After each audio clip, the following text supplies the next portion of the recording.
যুদ্ধের জারদ সন্তান কারা? চিলড্রেন অফ ওয়ার বা ৭১ যুদ্ধের জারদ সন্তান এদেরকে বলা হয়। অনেকেই প্রকাশ্যে এসেছেন, অনেকে এখনো এটা প্রকাশ করতে চান না। যুদ্ধে ধর্ষিতাদের গর্ভে জন্মেছে এমন সন্তান, বাঙালি মেয়েদেরকে ধর্ষণ করে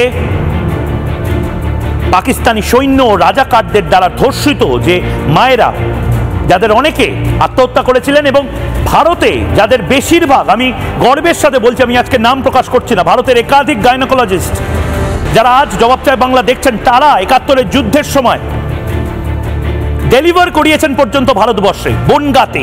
এমনকি অনেকেই হয়তো জানেন ৭১ যুদ্ধের সময় ওআরএস, আজকে আমরা যেটা খাই সেই ওআরএসটাও আবিষ্কার হয়েছে, কারণ মহামারীতে, আন্ত্রিকে হাজার হাজার বাংলাদেশি মায়েরা মারা যাচ্ছিল।